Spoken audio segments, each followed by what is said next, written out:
اشارہ ساجد تیرا ایک اشارہ اعوذ باللہ من الشیطان الرجیم بسم اللہ الرحمن الرحیم الحمد للہ رب العالمین والصلاة والسلام علی سید الانبیاء والمرسلین ابی القاسم محمد وآل الطیبین وصحب المنتجبین اما بعد فقد قال اللہ تبارک وتعالی احسب الناس ان یترکوا ان یقولوا آمنا وهم لا یفتنون۔ عزیزان گرامی، یقیناً توفیق خداوندی ہے اور توجہ ہے خاص سے امام زمان عجل اللہ فرجہ الشریف ہے کہ مجھے اس مدرسہ علمی کے سالانہ پروگرام میں حاضر ہونے کا موقع ملا نامساعد حالات کے باوجود، اور اس توسط سے آپ برادران ایمانی کا نزدیک سے دیدار ہوا۔ وقت کے دامن میں گنجائش کم ہے، میں نے خود خواہش کی تھی کہ میں 10 بجے دعوت دوں گا۔ ہمیں بہت سی آزمائشوں کا اور امتحانوں کا سامنا ہے۔ ویسے بھی مومن کہلانے کا مطلب ہے اپنے آپ کو امتحان کے لیے پیش کرنا۔ جو قرآن کی آیت میں نے تلاوت کی ہے اس کا مفہوم یہ ہے کہ کیا لوگ یہ سمجھتے ہیں کہ وہ آمنا کہنے پر چھوڑ دیے جائیں گے اور ان کی آزمائش نہیں ہوگی؟ ایسا نہیں ہے، بلکہ آمنا کہنا کہ میں مومن ہوں، میں مسلمان ہوں، میں آل محمد کا ماننے والا ہوں، اس کا مقصد یہ ہے کہ اپنے آپ کو آزمائش اور امتحان کے لیے پیش کرنا ہے کہ میں اہل بیت کو مانتا ہوں، میں ہر آزمائش اور ہر امتحان کے لیے تیار ہوں اور آمادہ ہوں۔ قرآن کریم کی آیت ہے واضح روشن۔ اس لیے میں سمجھتا ہوں کہ بحیثیت مسلمان ہونے کے، بحیثیت مومن، بحیثیت ولائے اہل بیت کے حامل ہونے کے، ہمیں اس بات کے لیے تیار رہنا چاہیے، آمادہ رہنا چاہیے، متوجہ رہنا چاہیے کہ ہمیں آزمائشوں کا سامنا ہوگا، اور ان آزمائشوں میں ہم انشاءاللہ سرخرو ہوں گے اور سرفراز ہوں گے۔ اب تک ہم سرخرو ہوئے اور سرفراز رہے، بہت سی آزمائشوں سے ہم گزرے، اب ٹائم نہیں ہے میں ذکر کروں آپ کو۔ اس وقت تک، ان ایام تک جتنی بھی آزمائشیں ہم پر آئیں، تشیع کے خلاف، مکتب اہل بیت کے خلاف، عزاداری سید الشہداء کے خلاف جتنی بھی آزمائشیں آئیں، ان جتنے بھی امتحان آئے، ہم ان آزمائشوں سے، امتحانات سے سرخرو ہو کر گزرے۔ جتنی بھی سازشیں ہوئیں، ان سازشوں کو ہم نے پاؤں تلے روندا۔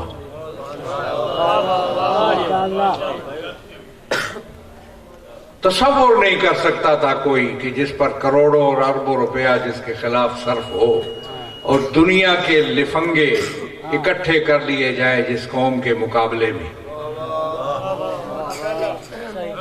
دنیا کا ہر لچا جو ہے وہ تشیع کے خلاف آ جائے اور ان کا ہم یہ حشر کریں کہ ہم اس وقت امت مسلمہ کے عین درمیان میں بیٹھے ہیں، مسند صدارت پر بیٹھے ہیں، اور ان لفنگوں کا حشر یہ ہوا کہ کسی گندگی کے ڈھیر میں جل سڑ رہے ہیں۔ اللہ واحد ساجد قائد، اللہ واحد ساجد قائد، اللہ واحد ساجد قائد۔ میں یہی ختم کرتا ہوں، میں اب ٹائم نہیں ہے، وہ یہ ایک مثال میں نے آپ کو دی ہے۔ مجلس عمل بن رہی ہے، میں اس کے بانیوں میں سے ہوں۔ ملی یکجہتی کونسل موجود ہے، میں اس کے بانیوں میں سے ہوں۔ کسی کمزوری کی وجہ سے نہیں، مجھے کوئی مجبوری نہیں ہے، میں اس ملک کے اندر، میں سے مراد تشیع ہے، میں اس ملک کے اندر تنہا بغیر کسی کی مدد کے اور بغیر کسی کے تعاون کے اس ملک کے اندر زندہ رہ سکتا ہوں۔ اور کہوں بات ایک آپ شیعوں کے لیے، میں نے اس دن کہا، میں نے کہا جو یا علی مدد کہنے والا ہو اس کو کسی کی مدد کی ضرورت نہیں ہوتی۔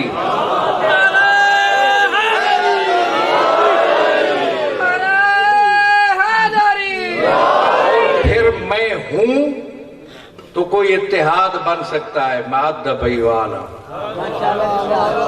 میں ہوں تو اتحاد بن سکتا ہے، میں پیچھے ہٹوں تو اتحاد نام کی کوئی چیز رہتی ہی نہیں ہے۔ شیعہ سنی اتحاد، ساجد نقوی زندہ باد، شیعہ سنی اتحاد، ساجد نقوی زندہ باد، میرا نعرہ اتحاد، ساجد نقوی زندہ باد، زندہ باد زندہ باد، ساجد نقوی زندہ باد۔ آج پیغمبر اسلام کی ولادت منائی جا رہی ہے پورے عالم اسلام میں۔ میں تمام مسلمانوں کو ان کی ولادت با سعادت پر مبارکباد پیش کرتا ہوں۔ ہم سب ایک ہیں، 12 ربیع الاول ہو یا 17 ربیع الاول، دونوں جشن ہیں، دونوں خوشیوں کے جشن ہیں پیغمبر ختمی مرتبت کے۔ ختم نبوت پر بھی ہم سب اکٹھے ہیں، ہم سے تو کوئی پوچھ ہی نہیں سکتا ختم نبوت کے بارے میں۔ اس لیے سمجھو، یاد رکھنا اس بات کو، عقیدہ امامت ختم نبوت پر مہر تصدیق ہے۔ سمجھو میری بات، امامت اس وقت تک، عقیدہ امامت وجود میں آ نہیں سکتا جب تک ختم نبوت کے آپ قائل نہیں ہوں گے۔ ہم نے تو 1400 سال پہلے فیصلہ کر دیا تھا، ہم سے کوئی آدمی نہیں پوچھ سکتا کہ آپ ختم نبوت کے قائل ہیں یا نہیں ہیں۔ آج حشر دیکھا آپ نے، ہوا کیا کہ لوگ اپنے ویڈیو دے رہے ہیں کہ میں ختم نبوت کو مانتا ہوں۔ میں نے 20 سال پہلے کہا تھا کہ جس آگ کو جلا رہے ہو شیعوں کے خلاف، اس میں خود جلو گے۔ پیشگوئیاں میری تمہیں یاد نہیں ہے، میں یہاں بھی کہہ چکا آپ کو کہ یہ جو کچھ ہو رہا ہے تشیع کے ساتھ کر رہے ہیں، یہ خود ان کو پیش آنے والا ہے۔ مجھے کسی ویڈیو کی ضرورت نہیں ہے، میں خود معیار ہوں۔ میں جس کو سند دوں گا یا جس کی حمایت کروں گا، وہ کہیں اس کی کوئی حیثیت ہوگی، جس سے ہم نظر موڑیں گے اس کی کوئی حیثیت نہیں رہے گی۔ جو ساجد سے ٹکرائے گا، ساجد سے ٹکرائے گا۔ آزمائش ہے ہمارے لیے، آزمائش کے ایام میں ایک دفعہ پھر آزمائش میں ڈالا ہمیں۔ ایک آزمائش زائرین کا مسئلہ ہے جو حل ہو رہا ہے۔ کل 400 بسیں کل چلی ہیں تفتان سے، ابھی اور زائرین آئے ہوئے، آج چونکہ چھٹی ہے 1-2 دن میں، باقی بھی ہم نے انتظام کیا واپسی کا جاتے ہوئے۔ 2 سال سے میں یہ کام کر رہا ہوں، آج کی بات نہیں ہے، ہم چلا رہے ہیں یہ بسیں۔ اب ہم نے ان کو کہا کہ میں نے کہا تھا یہ راستہ ہم نہیں چھوڑ سکتے، سب سے نزدیک ترین امام تک پہنچنے کا راستہ یہی ہے، تفتان والا۔ قربانی دی جا سکتی ہے، راستہ نہیں چھوٹ سکتا۔ میں کوئٹے میں اعلان کر کے آیا،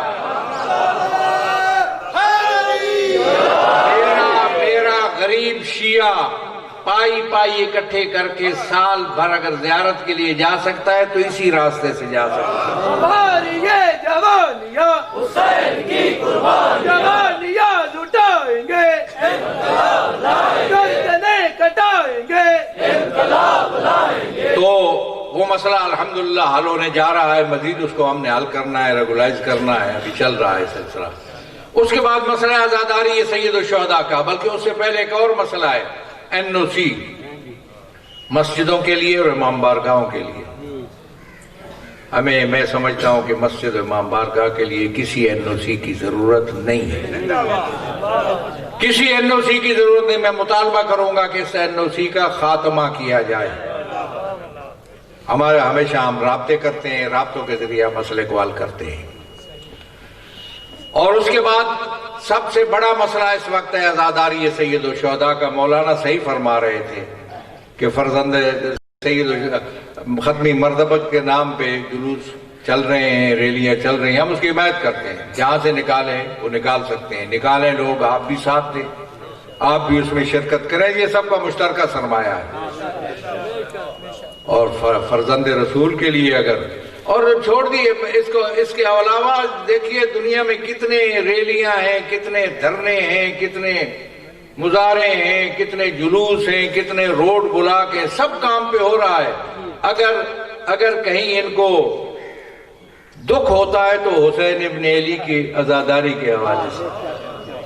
میں سمجھتا ہوں یہ بہت بڑی زیادتی ہے، بنیادی حق ہے میرا۔ میں آپ کو پہلے بھی کہہ چکا، ہر بار کہتا ہوں کہ عزاداری قرآن و سنت میں کیا حیثیت ہے مولانا بتائیں گے، میں آپ کو بتاؤں گا کہ عزاداری میرا بنیادی حق ہے، میرے اور آپ کے بنیادی حقوق میں سے ہے۔ اور ہر وہ دنیا کا قانون جو بنیادی حقوق کے خلاف ہو، دنیا کی عدالتیں اس کو پاکستان کی اعلیٰ عدلیہ بھی رد کر دیتی ہے۔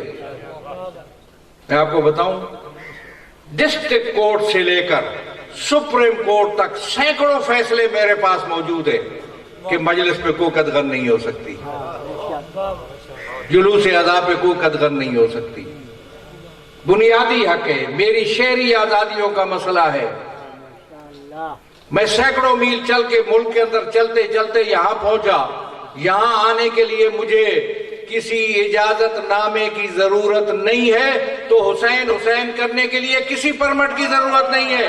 میں چل رہا ہوں، میں کوشش کر رہا ہوں قانونی طریقے سے، جائز طریقے سے میں پہنچوں گا اس جگہ پہ جہاں میں اس لائسنسوں کو اور ان پرمٹوں کو پھاڑ کے پھینکوں گا۔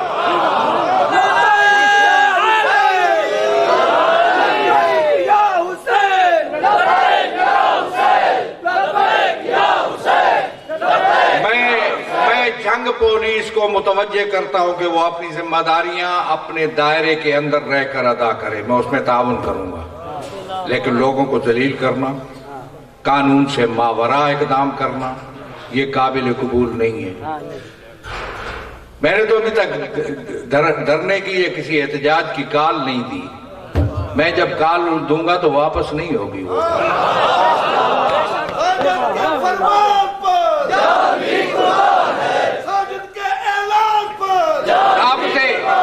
رابطوں کے ذریعہ مسئلے حل کر رہے ہیں۔ ابھی بھی ایک بہت بڑی فائل صوبائی حکومت کے پاس ہے اور ایک ہائی کورٹ میں ریٹ ہونے جا رہی ہے، اتنی فائل جس کے اندر ایف آئی آرز ہیں عزاداری کے خلاف۔ میں حیران ہوں، اس ملک کے اندر عزاداری کے خلاف ایف آئی آر، پاکستان کے اندر مجلس اعضاء کے خلاف ایف آئی آر، جگر پھٹتا ہے یہ سن کے، قابل برداشت نہیں ہے۔ لیکن میں لوگوں کو اکساتا نہیں ہوں، مجھے اکسانے کی ضرورت نہیں ہے، میں دھمکیاں نہیں دیتا ہوں، دھمکیاں کمزور دیتا ہے۔